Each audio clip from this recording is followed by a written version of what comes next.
Chaves para a natureza humana. Na cultura humana, vemos um fenômeno mudanças de costumes e estilos que, à primeira vista, poderia parecer trivial, mas que, na verdade, é bem profundo, revelando uma parte entranhada e fascinante da nossa natureza. Considere os estilos de roupas, por exemplo. Nas lojas ou nos desfiles de moda, talvez detectemos algumas tendências e mudanças que já haviam começado sutilmente alguns meses antes. Volte para os estilos de 10 anos antes e, comparados com o presente, as diferenças são mais aparentes. Volte 20 anos, e isso será ainda mais claro. Com essa distância no tempo, conseguimos notar até um estilo em particular de 20 anos atrás que agora provavelmente parece um pouco engraçado e ultrapassado. Essas mudanças nos estilos de moda, que são tão detectáveis em incrementos de décadas, podem ser caracterizadas como criações mais soltas e mais românticas do que o estilo anterior, ou mais francamente sexuais e conscientes do corpo, ou mais clássicas e elegantes, ou mais berrantes e com mais ornamentos. Seria possível nomear várias outras categorias de mudanças de estilo, mas, no fim, elas são limitadas em número, e parecem surgir em ondas ou padrões detectáveis no decorrer de várias décadas ou séculos. Por exemplo, o interesse em roupas mais simples e clássicas retorna em diversos intervalos de tempo, não exatamente com os mesmos intervalos, mas com certo grau de regularidade.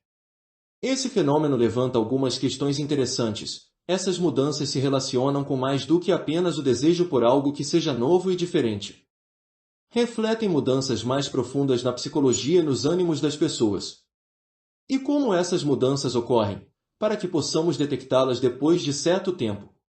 Elas partem de uma dinâmica de cima para baixo em que certos indivíduos e criadores de tendências iniciam uma mudança, que é então captada aos poucos pelas massas e espalhada de forma viral.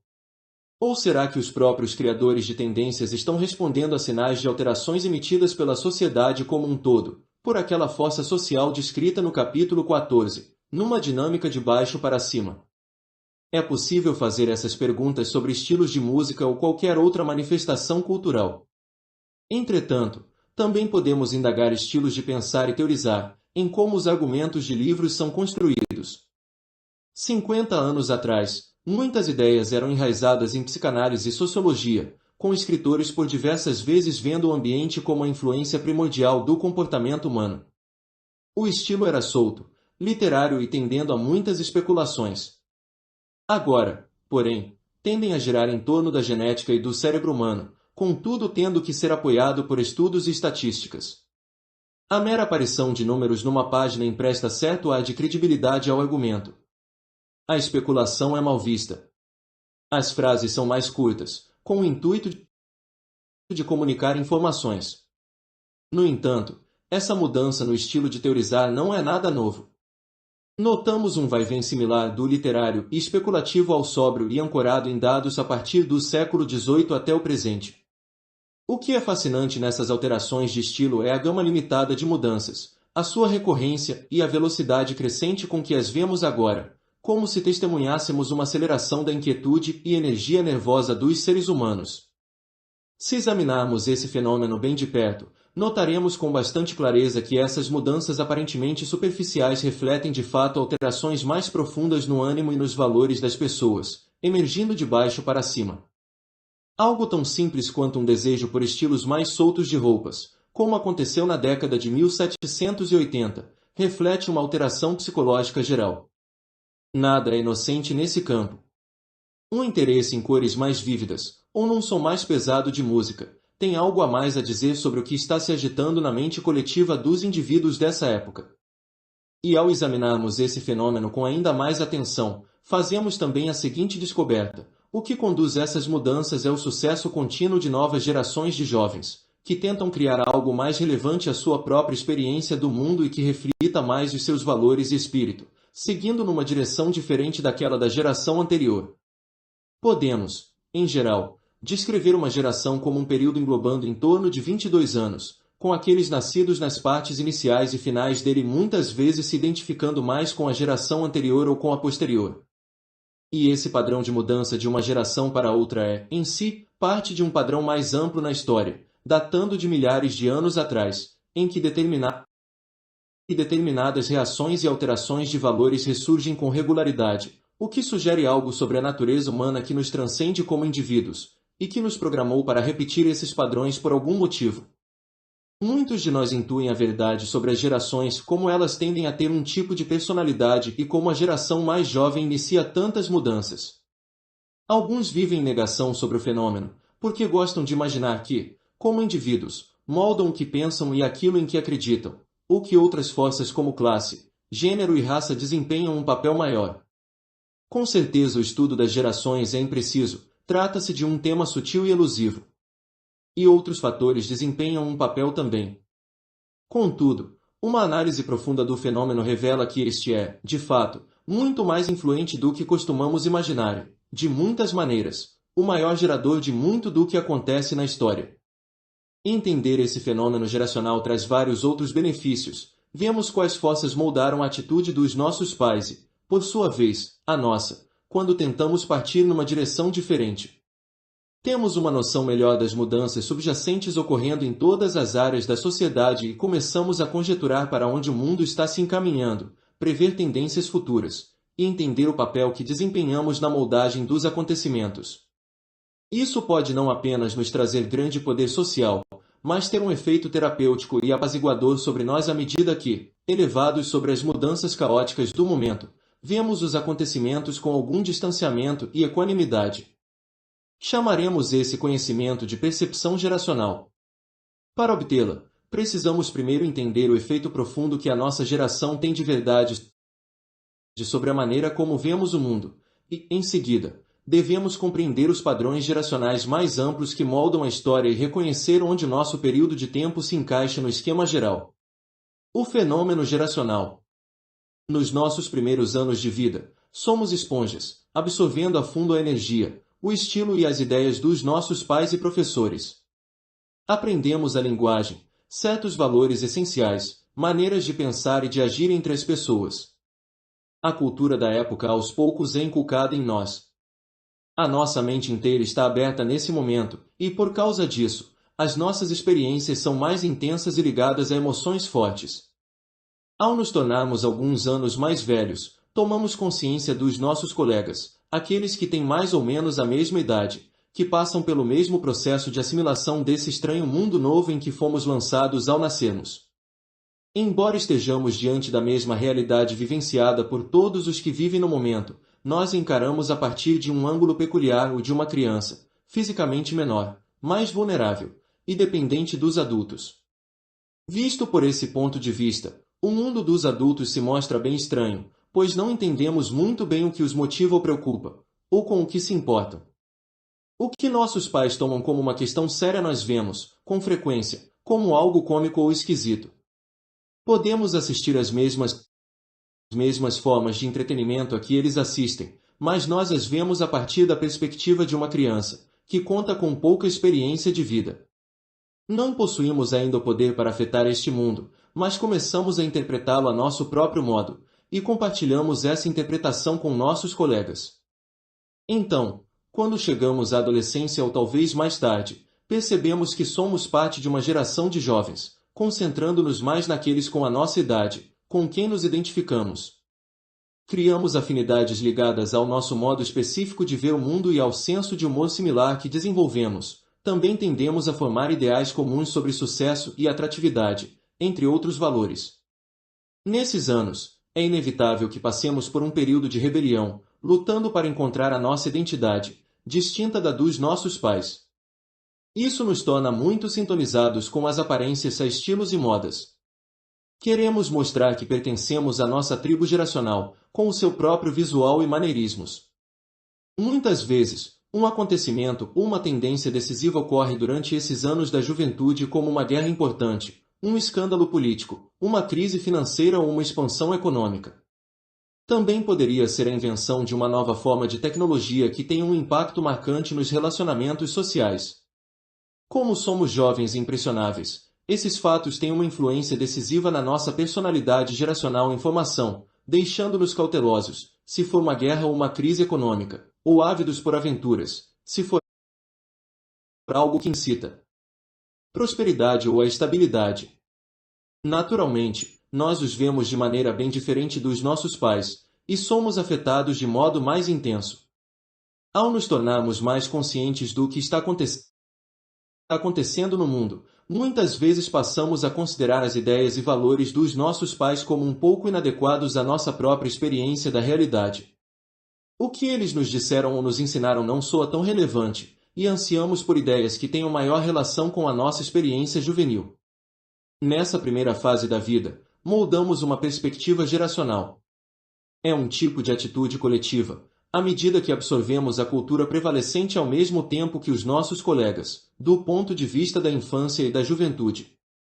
Mas como somos novos demais para entender ou analisar essa perspectiva, costumamos ser ignorantes sobre a sua formação e sobre como ela influencia o que vemos e como interpretamos os acontecimentos. Então, ao chegarmos aos 20 anos e, depois, aos 30, entramos numa nova fase da vida e passamos por uma mudança. Agora estamos na posição de assumir algum poder, de alterar de fato esse mundo segundo os nossos próprios valores e ideais. À medida que progredimos no nosso trabalho, começamos a influenciar sua cultura e política. É inevitável que entremos em conflito com a geração mais velha, que tem retido o poder por um bom tempo, quando ela insistir no próprio jeito de agir e avaliar os eventos. Muitos deles nos veem como imaturos, não sofisticados, fracos, indisciplinados, mimados, não esclarecidos e, de certo, despreparados para assumir o poder. Em alguns períodos, a cultura jovem que é gerada é tão forte que passa a dominar a cultura como um todo nas décadas de 1920 e 1960, por exemplo. Em outros períodos, a geração mais velha em posições de liderança é bem mais dominante, e a influência dos adultos que emergem aos 20 anos de idade é bem menos notável. De todo jeito, em maior ou menor grau, uma luta e um contraste ocorrem entre essas duas gerações e as suas perspectivas. Então, ao chegarmos aos 40 anos e à meia-idade, e assumirmos muitas das posições de liderança na sociedade, começamos a notar jovens que lutam pelo seu próprio poder e posição, e que nos julgam e consideram o nosso próprio estilo e ideias bem relevantes. Começamos a julgá-los de volta, descrevendo-os como imaturos, não sofisticados, fracos, etc. Talvez comecemos a entreter a noção de que o mundo está degringolando rápido, que os valores que consideramos tão importantes não importam mais para essa geração. Quando avaliamos dessa forma, não nos damos conta de que estamos reagindo de acordo com um padrão que existe por pelo menos 3.000 anos. Há uma inscrição numa tábua de argila da Babilônia que data em torno de 1000 a.C. que diz: "A juventude de hoje é podre, maligna, herege e preguiçosa. Nunca será o que a juventude costumava ser, e jamais será capaz de preservar a nossa cultura." Há queixas similares em todas as culturas e em todos os períodos de tempo. Pensamos que julgamos a geração mais jovem de forma objetiva, mas estamos apenas sucumbindo à ilusão da nossa perspectiva. Também é verdade que provavelmente sentimos alguma inveja oculta da juventude deles e lamentamos a perda da nossa. No que diz respeito às mudanças geradas pelas tensões entre duas gerações, é possível dizer que a maioria delas parte dos jovens. Eles são mais inquietos, buscando a sua própria identidade, estão mais sintonizados ao grupo e em como se encaixam nele. Quando emergirem nos seus 30 e 40 anos, terão moldado o mundo com as suas mudanças e lhe dado uma aparência e comportamento distintos daqueles concebidos pelos pais.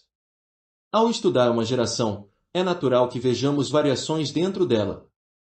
Encontramos indivíduos que são mais agressivos do que outros, eles tendem a ser líderes, os que percebem os estilos e tendências da época e os expressam primeiro e que têm menos medo de romper com o passado e desafiar a geração mais velha.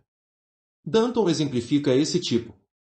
Também há um grupo muito maior de seguidores que não são tão agressivos, que consideram mais excitante estar atualizado com as tendências, ajudando a moldá-las e promovê-las.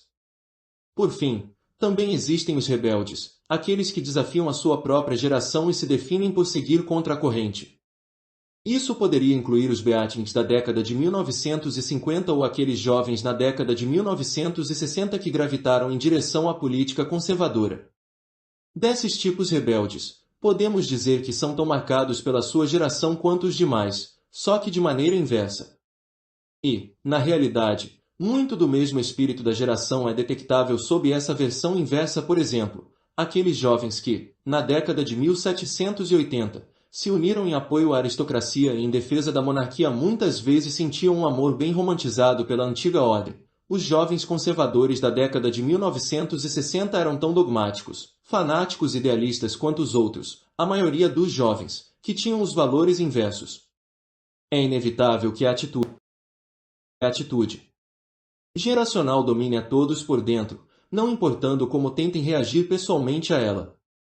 Não conseguimos nos retirar do momento histórico em que nascemos. Ao considerar essa atitude, devemos pensar em termos de uma personalidade coletiva, ou o que chamaremos de espírito.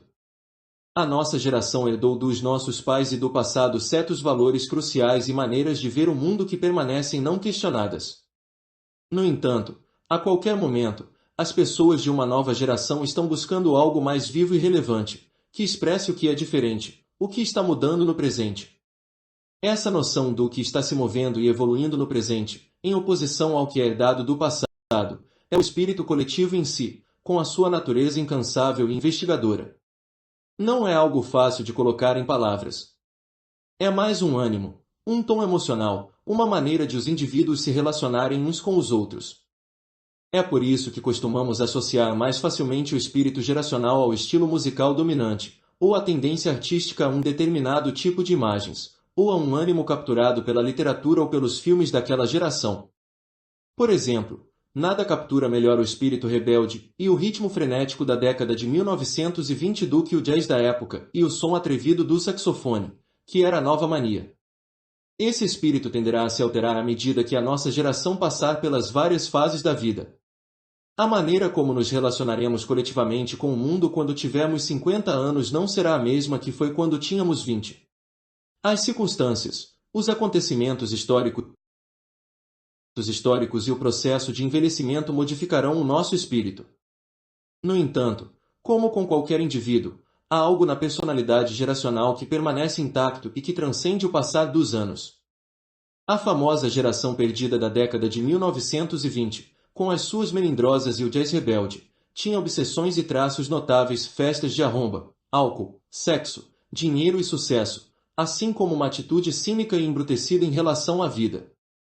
Ao envelhecerem, os seus membros tenderam a deixar de lado a busca de alguns desses prazeres e manias, mas, nos últimos anos de vida, permaneceram bem severos, cínicos, materialistas e atrevidos ao expressar as suas opiniões.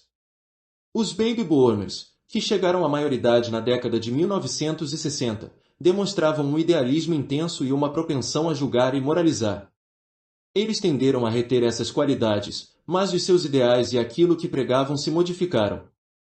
Se a nossa geração tem um espírito específico, poderíamos dizer o mesmo do período em que estamos vivendo, que, em geral, engloba 4 gerações vivas. A mescla destas, a tensão entre elas e os conflitos que costumam acontecer criam o que chamaremos de espírito geral dos tempos, ou o que é comumente conhecido como Zeitgeist.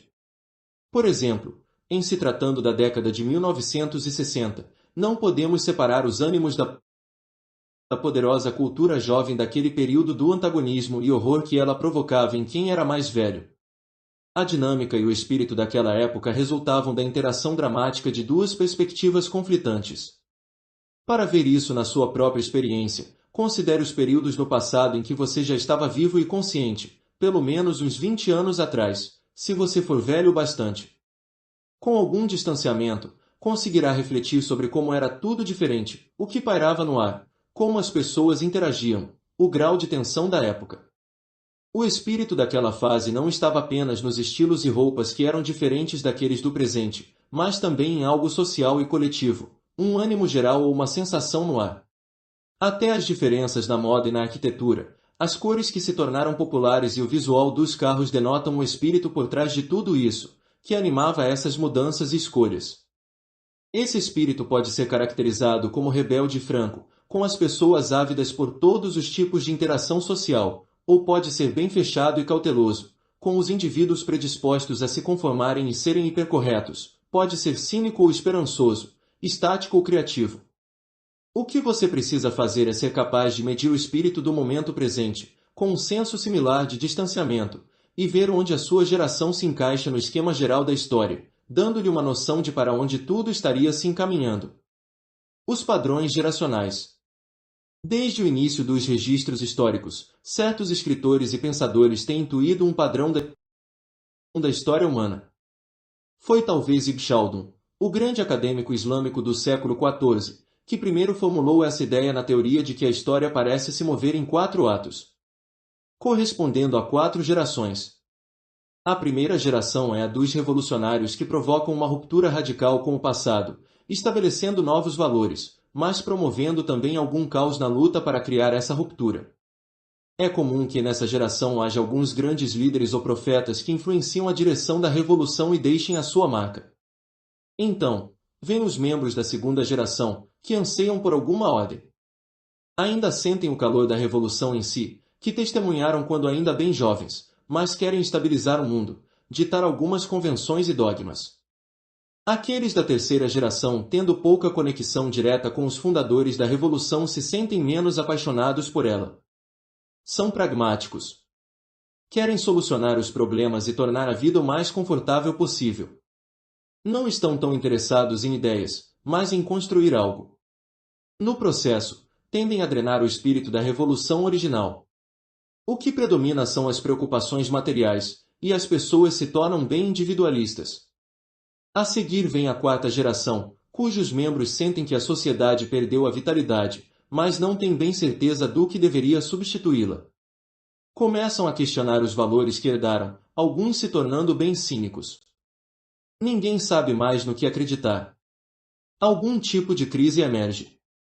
Então vem a geração revolucionária, que, unificada sob alguma crença nova, por fim derruba a antiga ordem, e o ciclo continua. Essa revolução pode ser extrema e violenta, ou talvez menos intensa, apenas com a emergência de valores novos e diferentes. Embora esse padrão de certo tenha variações e não seja uma ciência, tendemos a ver muito dessa sequência geral na história. O que é mais notável em tudo isso é a emergência da quarta geração e a crise de valores que vem com ela. Esse período costuma ser o mais doloroso para se atravessar. Item sentimos, como seres humanos, uma necessidade profunda de acreditar em algo, e, quando começamos a duvidar e questionar a velha ordem e notamos um vácuo nos nossos valores, começamos até a enlouquecer um pouco.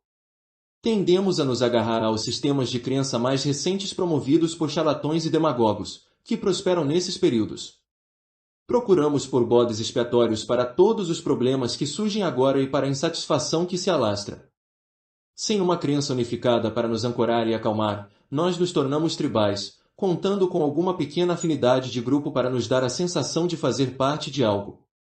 Muitas vezes, num período de crise, teremos a consciência da formação de um subgrupo entre aqueles que se sentem especialmente nervosos e ressentidos quanto à ruptura da ordem. Costumam ser pessoas que se sentiam um pouco privilegiadas no passado, e o caos, assim como as mudanças que se aproximam, ameaça o que elas consideravam garantido. Elas querem se apegar ao passado, voltar a alguma era dourada de que se lembram vagamente, e impedir qualquer revolução iminente.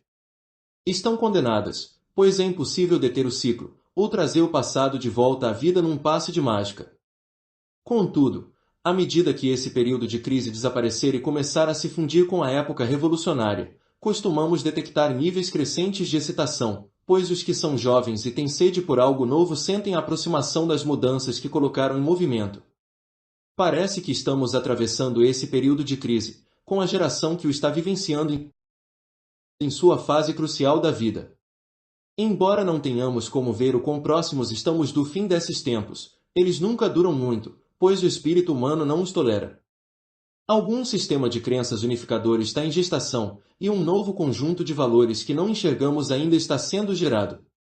No coração desse padrão há um ritmo de vai-vem contínuo que resulta da reação das gerações emergentes contra os desequilíbrios e erros da geração anterior. Se voltarmos 4 gerações em relação ao nosso próprio tempo, veremos isso com clareza. Comecemos com a geração silenciosa.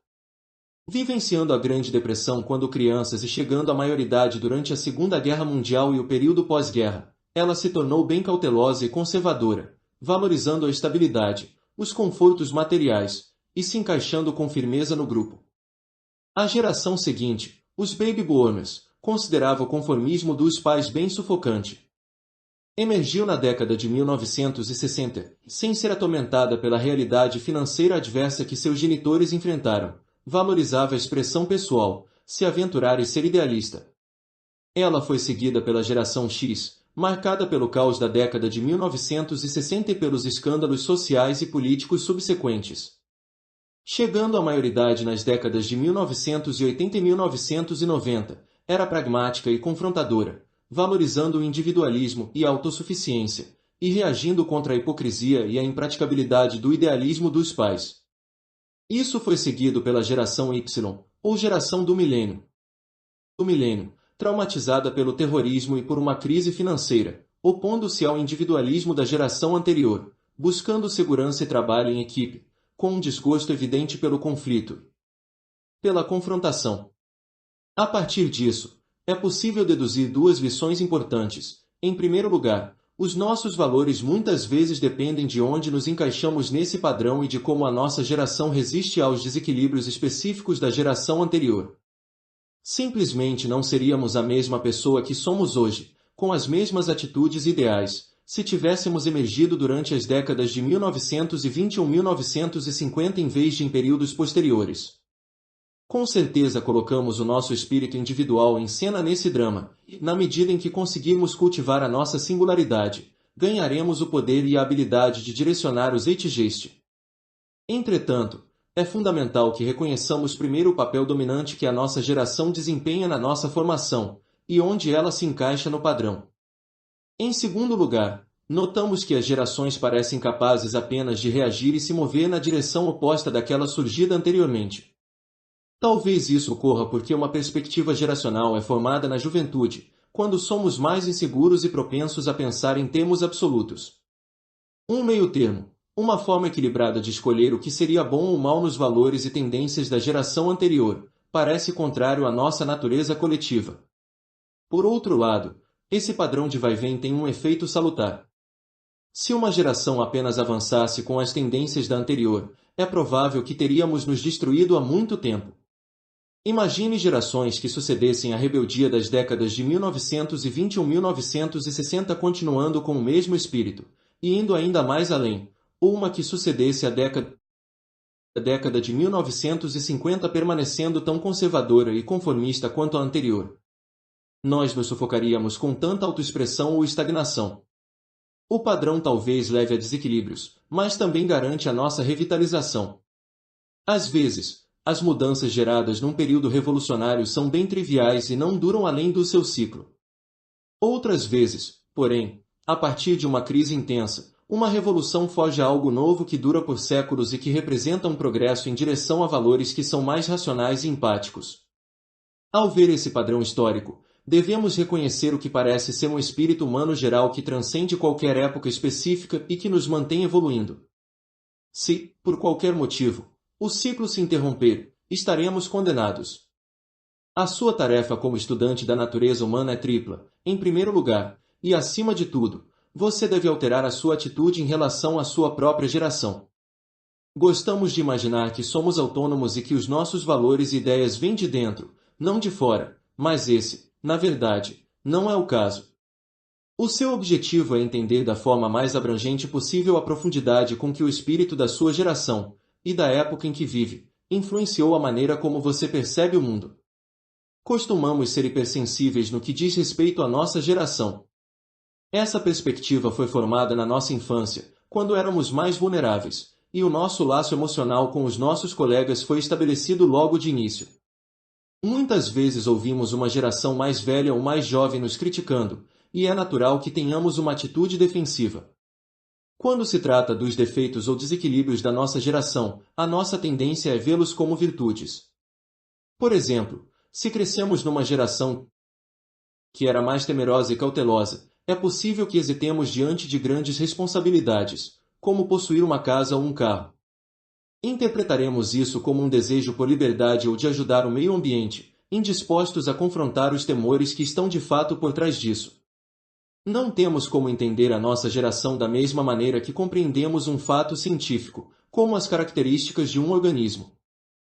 É algo vivo dentro de nós, e nossa noção disso é maculada pelas nossas próprias emoções e preconceitos. O que você deve fazer é tentar atacar o problema sem julgamentos e moralismos, e ser o mais objetivo quanto for humanamente possível. A personalidade da sua geração não é nem positiva nem negativa, é apenas um florescimento do processo orgânico descrito anteriormente. Considere-se como o tipo de arqueólogo escavando o próprio passado e o da sua geração, em busca de artefatos, de observações que você consiga juntar para formar uma imagem do espírito subjacente.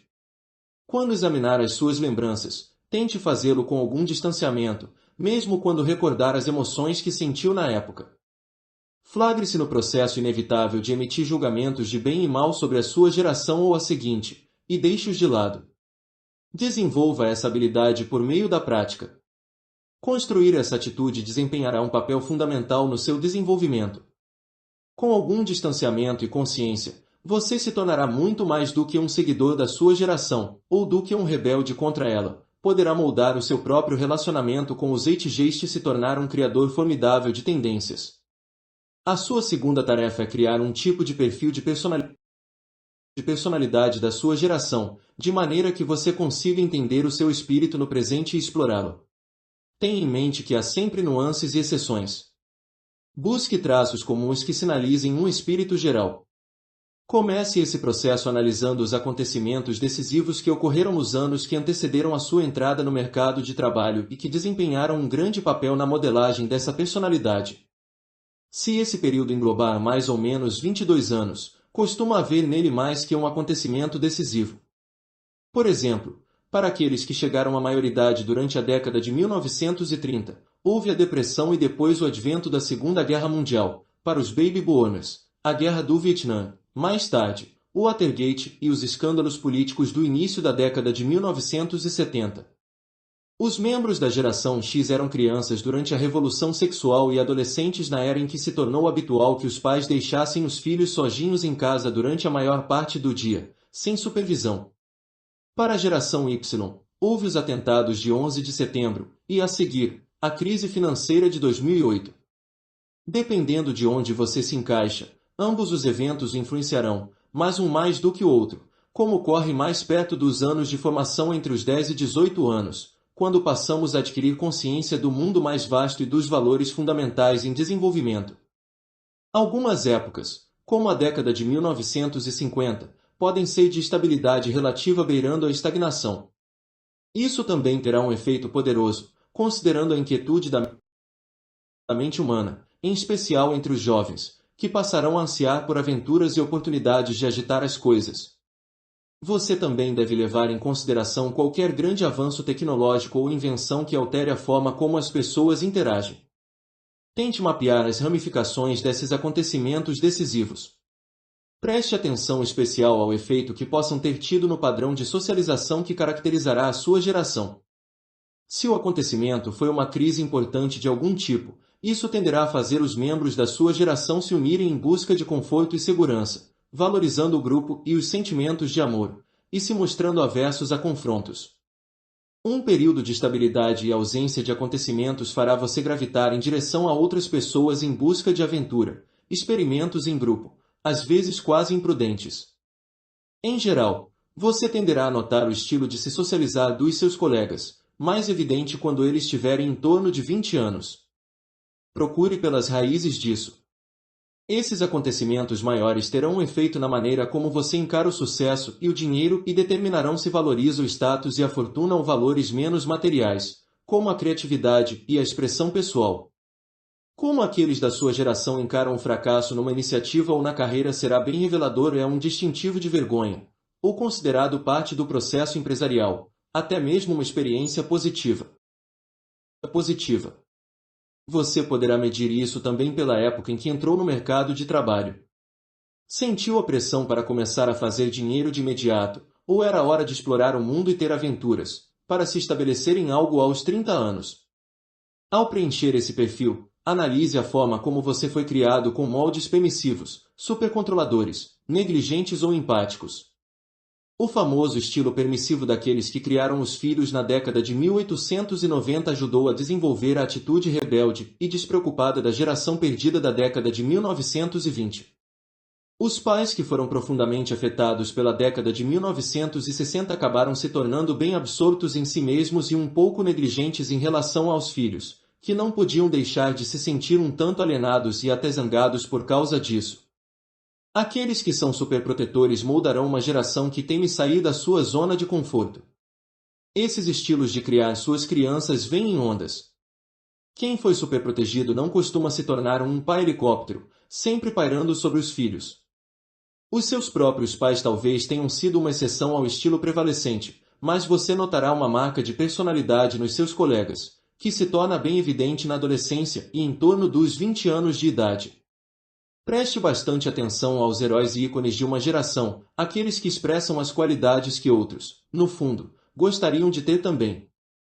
Eles costumam ser o tipo que conquista a celebridade na cultura jovem: os rebeldes, os empresários de sucesso, os gurus, os ativistas e indicam os novos valores emergentes. De forma análoga, examine as tendências e modas que dominam de súbito uma geração, como a popularidade repentina das moedas digitais. Não encare essas tendências pelo seu valor nominal, mas procure pelo espírito subjacente, a atração inconsciente por certos valores ou ideais que elas revelam. Nada é trivial demais nessa análise. Assim como o indivíduo, todas as gerações tenderão a ter um lado inconsciente da sua personalidade, uma sombra. Um bom sinal disso é encontrado no estilo característico de humor que cada geração tende a forjar. No humor, as pessoas liberam as suas frustrações e expressam as suas inibições, e ele pode tender ao irracional ou a algo mais ousado ou até agressivo. Uma geração talvez pareça puritana e correta, mas o seu humor é vulgar e irreverente. É o lado da sombra transparecendo. Como parte disso, seria bom examinar o relacionamento entre os gêneros na sua geração. Nas décadas de 1920 e 1930, os homens e mulheres tentavam transpor as suas diferenças, se socializar o máximo possível em grupos mistos.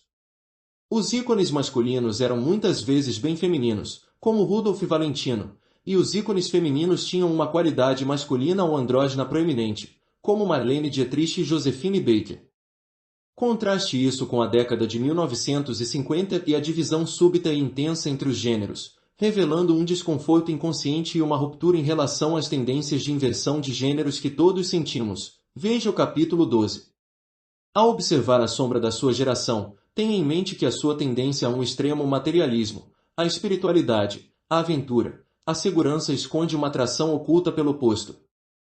Uma geração como a que chegou à maioridade na década de 1960 parecia desinteressada em relação a bens materiais. Os seus valores principais eram espirituais e interiores, sendo espontânea e interpretada como autêntica, tudo isso em reação aos pais materialistas. Contudo, por baixo desse espírito, era possível detectar uma atração secreta pelo lado material da vida, no desejo de sempre ter o melhor de tudo: o sistema de som mais recente, as drogas da melhor qualidade, as roupas mais bacanas. Essa atração se revelou em toda a sua verdade durante os anos Yuppie do fim da década de 1970 e início da de 1980. Com todo esse conhecimento acumulado, você conseguirá formar um perfil abrangente da sua geração, tão complexo e orgânico quanto o fenômeno em si. A sua terceira tarefa, portanto, é expandir esse conhecimento para algo mais amplo, tentando primeiro juntar os pedaços do que poderia ser considerado o Zeitgeist. Nesse sentido, estude especialmente o relacionamento entre as duas gerações dominantes, jovens adultos, entre 22 e 44 anos, e aqueles na meia-idade, 45 a 66 anos. Não importa quão próximos os pais e filhos dessas gerações pareçam ser, há sempre uma tensão subjacente, junto com algum ressentimento e inveja. Há diferenças naturais entre os valores dessas gerações e entre os modos como elas veem o mundo. Examine essa tensão e determine qual geração tende a dominar e como essa dinâmica de poder está se modificando no presente. Também seria bom analisar em qual parte do padrão histórico mais amplo a sua geração se encaixaria. Essa percepção geral renderá vários benefícios importantes. Por exemplo, a sua perspectiva geracional tende a criar um tipo específico de miopia. Cada geração tende a algum desequilíbrio à medida que reage contra a anterior. Ela vê e julga tudo segundo certos valores que defende em detrimento de outros e fecha a mente para outras possibilidades. Podemos ser tanto idealistas quanto pragmáticos, valorizar tanto o trabalho em equipe quanto o nosso espírito individual, etc. Há muito a ser ganho ao se olhar para o mundo pela perspectiva dos seus pais ou dos seus filhos, e até ao se adotar alguns dos valores deles. Sentir que a sua geração é superior é apenas uma ilusão. A sua percepção o libertará desses bloqueios mentais, tornando a sua mente mais fluida e criativa. Você será capaz de moldar os seus próprios valores e ideias, e não ser somente um produto do seu tempo.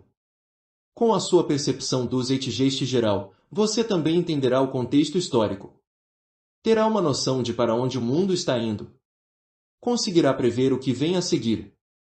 Com esse conhecimento, será capaz de colocar o seu próprio espírito individual em ação e ajudar a modelar esse futuro que está em gestação no presente. Sentir uma conexão profunda com a corrente ininterrupta da história, e com o seu papel nesse grande drama histórico, o preencherá com uma calma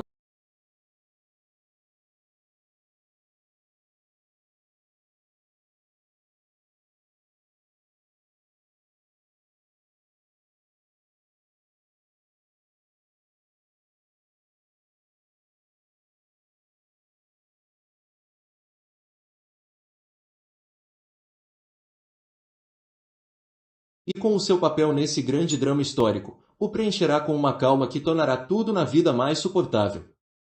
Você não terá reações exageradas diante do ultraje do dia. Não ficará vidrado na última tendência. Terá consciência do padrão que tenderá a se voltar para uma direção diferente num certo período de tempo. Caso se sinta em desarmonia com os tempos, saberá que os dias ruins terão fim e poderá fazer a sua parte para que a próxima onda aconteça. Tenha em mente que é mais crucial do que nunca possuir esse conhecimento, por dois motivos. Em primeiro lugar, apesar de quaisquer sentimentos antiglobalistas que existam no mundo, a tecnologia e as redes sociais nos unificaram de maneiras inalteráveis. Isso significa que as pessoas de uma geração muitas vezes têm mais em comum com aquelas em outras culturas, mas da mesma geração, do que com gerações mais velhas dentro do seu próprio país. Essa conjuntura sem precedente significa que o zeitgeist está mais diretamente globalizado do que nunca, tornando o conhecimento disso muito mais essencial e poderoso. E em segundo lugar, por causa dessas mudanças nítidas iniciadas pelas inovações tecnológicas, o ritmo se acelerou, criando uma dinâmica autorrealizada. Os jovens se sentem quase viciados a esse ritmo e desejam mais mudanças, mesmo que sejam de uma natureza trivial. Com o ritmo em aceleração, há mais crises, que apenas apressam o processo. Esse ritmo tenderá a deixá-lo tonto e fazê-lo perder a perspectiva. Você talvez imagine que alguma mudança trivial seja revolucionária, e assim ignorará a verdadeira mudança revolucionária que está ocorrendo. Você não conseguirá se manter atualizado, muito menos prever o que vem a seguir. Apenas a sua percepção geracional, a sua perspectiva histórica calma, lhe permitirá dominar esses tempos. Estratégias para explorar o espírito dos tempos.